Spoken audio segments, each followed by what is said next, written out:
Hello दोस्तों, बहुत बहुत स्वागत है आपका इकोनॉमिक्स हिंदी विद मैथ में। तो आज हम शुरू करने वाले हैं यहाँ पर भुगतान शेष।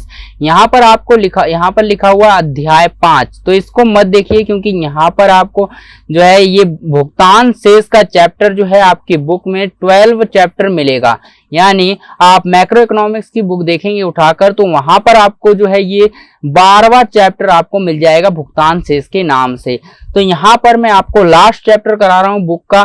तो यहाँ पर मैं शुरू कर रहा हूँ एक सीरीज जिसमें आपको मैं ये बेस्ट जो है आपकी प्रिपरेशन कराऊंगा। यहाँ पर मैं आपको जो है सारे टॉपिक कवर करूंगा, जितने भी टोटल टॉपिक्स हैं, सारी चीजें जो है इस चैप्टर में जो है यहाँ पर मोस्ट इंपोर्टेंट जो आपको पता होनी चाहिए सारी चीजें मैं कवर करूंगा। उसके बाद हम इसमें क्वेश्चन आंसर भी करेंगे।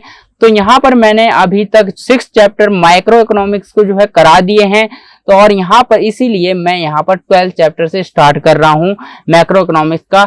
यहाँ और मैं आपको चैप्टर्स भी बाद में करा दूंगा, लेकिन यहाँ पर आपको जो है आप यहाँ पर इससे पढ़ सकते हैं। ये रिवीजन सीरीज है, ये आपके लिए 11th और 12th दोनों के लिए है। यहाँ पर मैं 11th का, अभी ये 12th का है, अभी मैं 11th का भी अपलोड कर दूंगा वीडियो जल्दी से जल्दी मैं कोशिश कर रहा हूँ यहाँ पर अपलोड करने की। तो चलिए आज का वीडियो शुरू करते हैं और देखते हैं यहाँ पर भुगतान शेष चैप्टर जो है यहाँ पर 12 है और इसको भूल जाइए। 5वां चैप्टर यहाँ पर आपको नहीं देखना है। यहाँ पर भुगतान शेष यहाँ पर देखिए, टॉपिक याद रखिए और इसे देखिए, ठीक है। तो यहाँ पर आप देख सकते हैं भुगतान शेष। भुगतान शेष का मतलब क्या होता है, ये सारी चीजें हम इस चैप्टर में पढ़ेंगे। क्लास 12th मैक्रो इकोनॉमिक्स का जो है चैप्टर है और यहाँ पर 12th चैप्टर है, 12वां चैप्टर। तो चलिए शुरू करते हैं अपनी वीडियो को और यहाँ पर देखते हैं और क्या क्या है। सबसे पहले यहाँ पर आपको मिल जाते हैं स्मरणीय बिंदु। कुछ बिंदु पढ़ेंगे हम जो कि आपको याद रखने चाहिए। तो सबसे पहला बिंदु क्या है, भुगतान शेष क्या है। यानी भुगतान शेष 1 वर्ष। भुगतान शेष 1 वर्ष की अवधि में किसी देश की सामान्य निवासी द्वारा और शेष विश्व के बीच समस्त आर्थिक लेन देनों का एक विस्तृत क्या होता है, एक विस्तृत यहाँ पर व्यवस्थित विवरण होता है। क्या होता है, एक व्यवस्थित विवरण होता है। तो आप चिंता मत कीजिए, मैं आपको इसको डिटेल में समझाऊंगा, बहुत ही आसानी से समझ आ जाएगा ये क्या चीज है। इसे विदेशी विनिमय के वार्षिक अंततः प्रवाह तथा यहाँ पर बाह्य प्रवाह का लेखा भी कहा जाता है। बाह्य प्रवाह का लेखा भी कहा जाता है। तो चलिए इसे देखते हैं क्या इसकी परिभाषा है।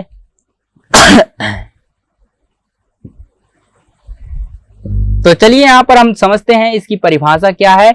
भुगतान शेष 1 वर्ष में भुगतान शेष क्या है, आप भुगतान शेष किसे कहेंगे, 1 वर्ष यानी 1 वर्ष में भुगतान शेष क्या है, 1 वर्ष की अवधि में किसी देश के सामान्य निवासी द्वारा, यानी किसी देश में एक निवासी रहता है और उसमें 1 वर्ष के अंदर जिस निवासी ने जितना भी यानी पैसा कमाया है, शेष विश्व के बीच समस्त आर्थिक लेन देन, जो कि एक देश, मतलब मान लीजिए एक देश है और उसमें एक निवासी रहता है। यहाँ पर मैं आपको बताता हूँ, एक देश है, ये एक देश है, ठीक है, और यहाँ पर ये दूसरा देश है।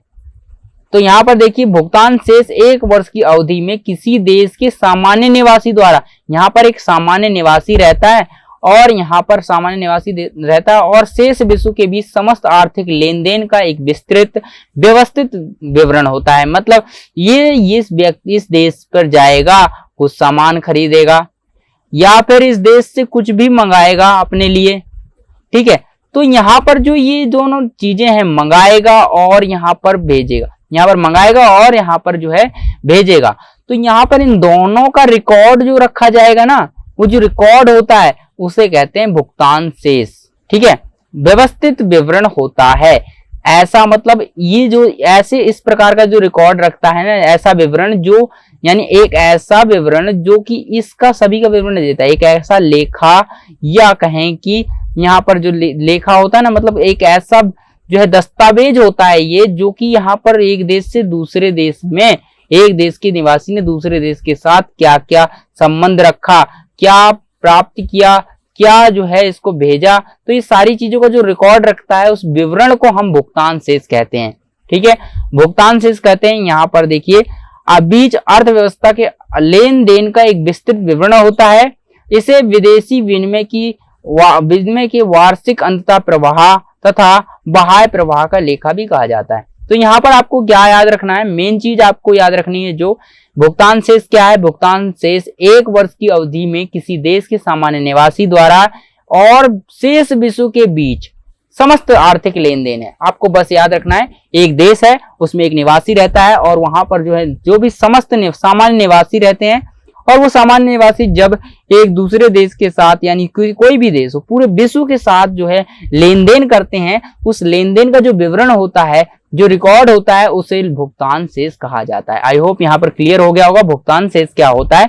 तो हम आगे बढ़ते हैं। भुगतान शेष अगर क्लियर हो गया तो चलिए देखते हैं। भुगतान शेष को समझ लिया हमने भुगतान शेष। चलिए अब आगे बढ़ते हैं और देखते हैं भुगतान शेष के बाद क्या है। चलिए देखते हैं भुगतान शेष के घटक। कितने घटक होते हैं भुगतान शेष के? चलिए देखिए, दो प्रकार के घटक होते हैं। पहला चालू खाता, दूसरा होता है यहाँ पर पूंजीगत खाता। भुगतान शेष में दो घटक होते हैं। पहला होता है चालू खाता। देखिए यहाँ पर जब भी एक देश होता है, मान लीजिए एक देश है, यहाँ पर देखिए एक देश है, यहाँ पर एक देश है, एक देश दूसरे देश के साथ कोई भी लेन देन रखेगा तो यहाँ पर क्या करेगा, एक देश दूसरे से देश के साथ लेन देन रखेगा तो यहाँ पर क्या करेगा, उसको पैसा भी तो मिलेगा। यानी कोई चीज अगर भेज रहा है तो उसको पैसा मिलेगा, तो यहाँ पर पैसे तो खाते भी होने चाहिए। तो चालू खाते के यहाँ पर जो है, यहाँ पर देखिए भुगतान शेष के दो घटक होते हैं। पहला होता है चालू खाता और दूसरा होता है पूंजीगत खाता। तो इस खाते में वस्तुओं व सेवाओं के निर्यात, यहाँ पर देखिए चालू खाते में क्या होता है, चालू खाते में जो होता है ना, यहाँ पर देख सकते हैं आप, चालू खाते में क्या होता है, चालू खाते में, इस खाते में जो है वस्तुओं और सेवाओं के निर्यात और आयात को चालू खाता यानी चालू अंतरणों की प्राप्तियों व भुगतान की विवरण दर्ज होते हैं। मतलब ये देखिए, आपको यहाँ पर समझ में नहीं आ रहा होगा ये कहना क्या चाह रहा है। यहाँ पर आपको मैं समझाता हूँ ये कहना क्या चाह रहा है। ये कहना चाह रहा है कि इस खाते में, चालू खाता एक ऐसा खाता होता है जिसमें वस्तु सेवाएं के निर्यात, यानी जो वस्तु होती है और सेवाएं होती हैं, इनका निर्यात हो या आयात, एक देश में भेजा जाए या दूसरे देश से मंगाया जाए, यहाँ पर वस्तुओं और सेवाओं का निर्यात एवं आयात, चालू अंतरणों की प्राप्तियों वह भुगतान के विवरण दर्ज होते हैं। मतलब जो अंतर होता है, यहाँ पर देखिए एक शब्द आ रहा है यहाँ पर अंतर शब्द क्या कहता है, यहाँ पर देखिए अंतर शब्द आता है। जैसे कि यहाँ पर एक देश है ये वाला, और इस देश ने यहाँ पर भेजा कुछ, तो यहाँ पर कुछ पैसा मिला होगा, और इस देश ने, यहाँ पर इस देश ने इसको भेजा, इसको पैसा मिला। अब ये देश कुछ भेजेगा तो इसको पैसा मिलेगा, अब इस देश को पैसा मिलेगा, यानी जो देश भेजता है उसको पैसा मिलता है, जो सामान भेजेगा उसको पैसा मिलेगा, तो इस देश को मिला। तो अब देखिए इस देश को भी पैसा मिला और इस देश को भी मिला, दोनों देशों को पैसा मिला। जब दोनों देशों को पैसा मिलेगा तो अब हम तुलना करेंगे किस देश को ज्यादा मिला। तो यहाँ पर इस तरह से तुलना करेंगे तो वो विवरण जो लिखा जाएगा उसमें चालू खाते में लिखा जाएगा। किस खाते में लिखा जाएगा, चालू खाते में लिखा जाएगा उस विवरण को, और उसकी अंतरणों को लिखा जाएगा। मतलब कितना अंतर है, इसको कितना मिला, इस देश को कितना मिला और कितना अंतर आया। तो यहाँ पर भुगतान शेष, आप शब्द समझिए, भुगतान का शेष कितना बचा, यानी हमने पैसा दिया और उसके बाद हमारे पास कितना पैसा बच गया। ठीक है, तो कितना पैसा बच गया, हमने यहाँ पर कुछ सामान मंगाया तो हमने कुछ पैसा दिया। ठीक है, मान लीजिए हमें जो है 5 करोड़ रुपए मिला, यहाँ पर हमने सामान भेजा दूसरे देश में, हमने भेजा तो हम उस सामान का 5 करोड़ रुपए मिला, 5 करोड़ मिला। उसके बाद यहाँ पर इस सामान ने, इस देश ने भी कुछ भेजा तो इसको मिला 4 करोड़। तो अब देखिए कितना अंतर आता है, 1 करोड़ का अंतर आ गया। तो इस देश के पास, हमारा जो ये देश है, अब भुगतान शेष कितना बचा, यानी पैसा चुकाने के बाद जो पैसा उसके पास बचा, भुगतान करने के बाद, भुगतान मतलब पैसा देने के बाद जितना पैसा इस देश के अंदर बचा ना, वो कहलाता है भुगतान शेष। मतलब भुगतान देने के बाद शेष मतलब जो बच जाता है, रह जाता है लास्ट में, वो भुगतान शेष है। तो अगर इसने 5 करोड़ मतलब इसको मिले हैं और इसने 4 करोड़ दिए हैं तो 1 करोड़ का फायदा, यानी 1 करोड़ बच गया। तो यहाँ पर भुगतान शेष कितना हो गया इसके पास, 1 करोड़। तो आई होप यहाँ पर अब भुगतान शेष आपको समझ में आ गया होगा। तो चलिए अब देखते हैं पूंजीगत खाते की ओर बढ़ते हैं और पूंजीगत खाते को जो है अच्छे से समझ लेते हैं। ठीक है, चलिए पूंजीगत खाते को देखते हैं। पूंजीगत खाते में यहाँ पर देखिए, इस खाते में परिसंपत्तियों जैसे कि मुद्रा स्टॉक, बंधपत्र आदि अर्थात किसी अर्थव्यवस्था और शेष विश्व के बीच परिसंपत्तियों एवं दायित्वों को सम्मिलित दायित्वों को यानी दायित्वों के स्वामित्व का हस्तांतरण शामिल है।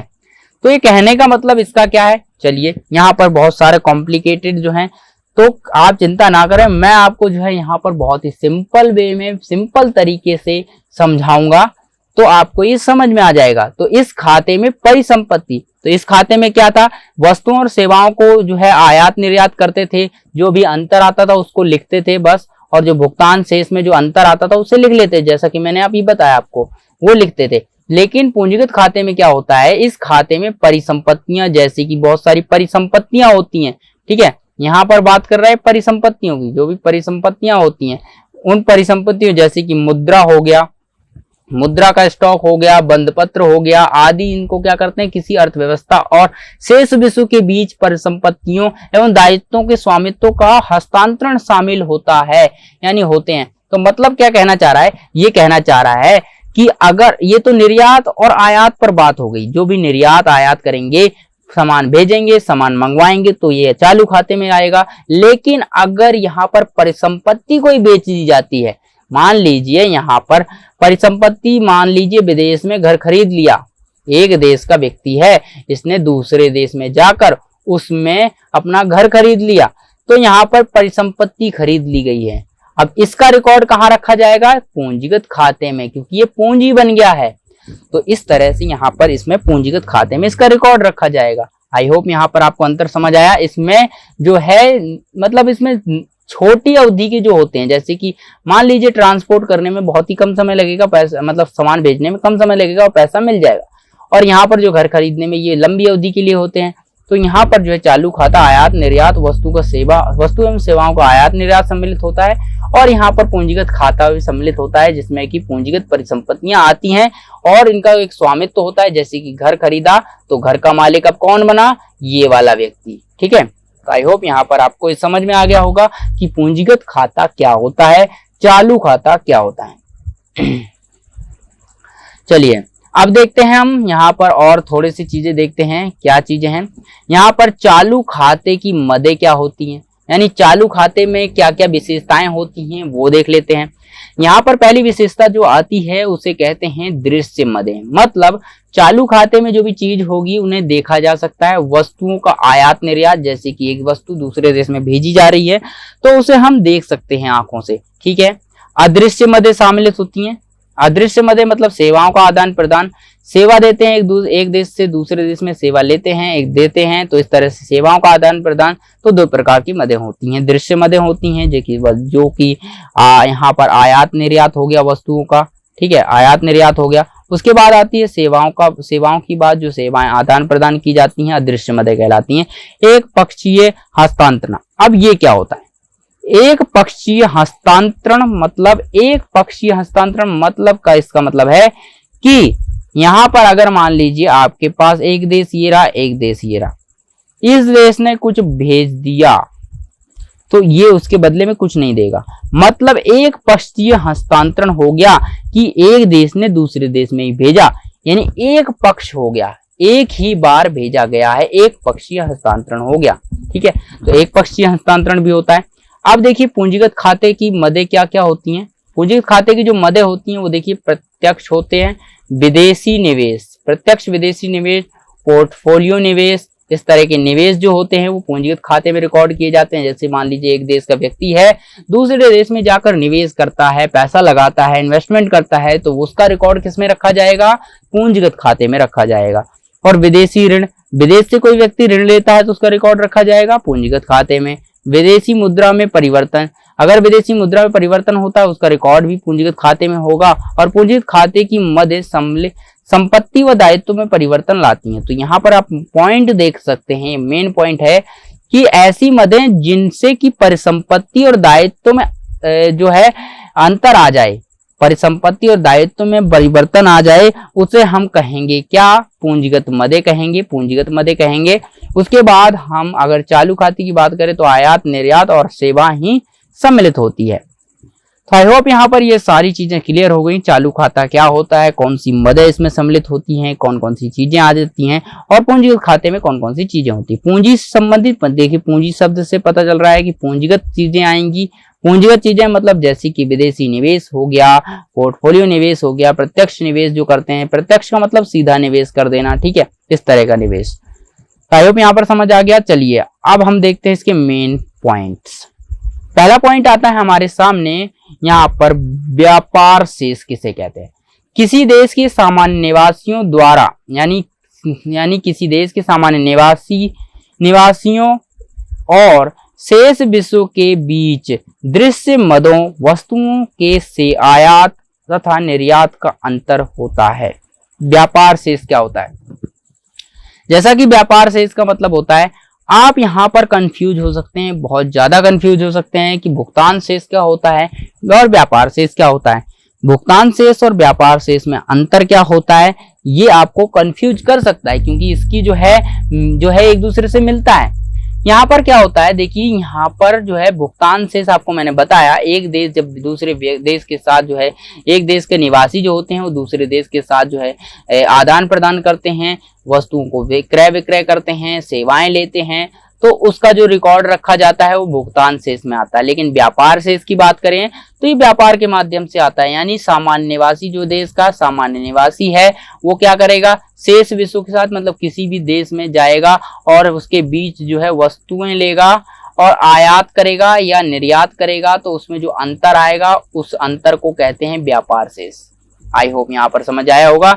यहाँ अगर दोबारा बताता हूँ, सामान्य निवासी का मतलब है यहाँ पर जो है एक व्यक्ति होगा, सामान्य देश में रहता होगा एक, और वो दूसरे देश में किसी भी देश में जाएगा, उसके बाद उसके साथ जो है वहां पर वस्तुएं खरीदेगा और बेचेगा, तो उसमें जो अंतर आएगा खरीद और बेच में उसके अंतर आएगा। यानी अगर उसने 4 करोड़ की चीज बेची है तो 5 करोड़ की चीज उसको मिल गई, मतलब इस तरह से जो अंतर आएगा उसे भुगतान शेष कहेंगे, व्यापार शेष कहेंगे, ठीक है। तो यहाँ पर देखिए स्वायत्त मदें देखते हैं। स्वायत्त मदें क्या होती हैं? स्वायत्त मदें यानी से अभिप्राय उन आर्थिक लेन देन से है जिन्हें लाभ के उद्देश्य से किया जाता है। स्वायत्त मदें देखिए यहाँ पर आपको यहीं पर क्लियर हो गया, ये क्या किए जाते हैं, लाभ के उद्देश्य से होती हैं। स्वायत्त मदें ऐसी मदें होती हैं जो कि लाभ के उद्देश्य से की जाती हैं।